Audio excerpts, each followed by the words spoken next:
ಸಜ್ಜನ ಬಂಧುಗಳೇ, ನೊಂದ ಮನಸ್ಸಿಗೆ ಸಂಜೀವಿನಿಯಾಗಿರುವ ಈ ಧ್ವನಿಗೆ ನಿಮ್ಮದೊಂದು ಲೈಕ್ ಇರಲಿ.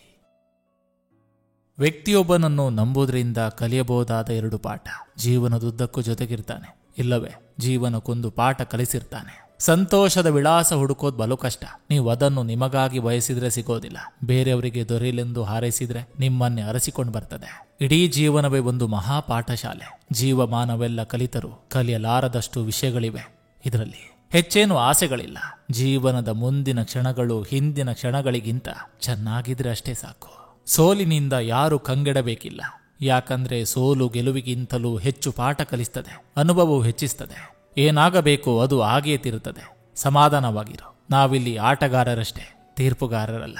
ಪ್ರತಿಫಲದ ಅಪೇಕ್ಷೆ ಇಲ್ಲದೆ ಕೇವಲ ಆತ್ಮತೃಪ್ತಿಗಾಗಿ ಕೆಲಸ ಮಾಡಿದಾಗ ಮೋಸ ಹೋದಾಗಲೂ ದುಃಖವಾಗೋದಿಲ್ಲ. ನಮಗೆ ನೋವು ನೀಡುವ ಮನಸ್ಸು 100 ಇರಲಿ, ನೊಂದವರ ಸಂತೈಸೋ ಮನ ನಮ್ಮದಾಗಿರ್ಲಿ. ಮಲಗೆ ಇದ್ದರೆ ಸಾವು, ಕುಳಿತೇ ಇದ್ದರೆ ರೋಗ, ನಿಂತೆ ಇದ್ದರೆ ಶಿಕ್ಷೆ, ನಡೆಯುತ್ತಿದ್ದರೆ ಬದುಕು. ಆಗುವುದೆಲ್ಲವೂ ಒಳ್ಳೆಯದೇ ಎಂಬ ದೃಢ ವಿಶ್ವಾಸವಿರಲಿ. ಆಗ ಕೆಟ್ಟದು ಸಹ ನಿಮಗೆ ಒಳ್ಳೆಯದನ್ನೇ ತರ್ತದೆ. ಕೆಲವೊಮ್ಮೆ ಬಿರುಗಾಳಿಯು ಸಹ ಸಮುದ್ರದೊಳಗಿನ ಮುತ್ತು ರತ್ನಗಳನ್ನ ಹೊರಗೆ ತರ್ತದೆ. ಸಜ್ಜನ ಬಂಧುಗಳೇ, ಇದು ಇಂದಿನ ಸಂಚಿಕೆ ಅಂತ ಹೇಳ್ತಾ, ಈ ಸಂಚಿಕೆ ನಿಮ್ಗೆ ಇಷ್ಟವಾಗಿದ್ರೆ ದಯವಿಟ್ಟು ಒಂದು ಲೈಕ್ ಮಾಡಿ, ಜೊತೆಗೊಂದು ಕಮೆಂಟ್ ಮಾಡಿ. ಮತ್ತೆ ಮುಂದಿನ ಸಂಚಿಕೆಯೊಂದಿಗೆ ಅತಿ ಶೀಘ್ರದಲ್ಲಿ ನಿಮ್ಮನ್ನ ಭೇಟಿ ಆಗ್ತೇನೆ. ನಿಮ್ಮೆಲ್ಲರ ಮನಸ್ಸು ಪ್ರಶಾಂತವಾಗಿರಲಿ ಅನ್ನೋದು ಈ ವಾಹಿನಿಯ ಉದ್ದೇಶ.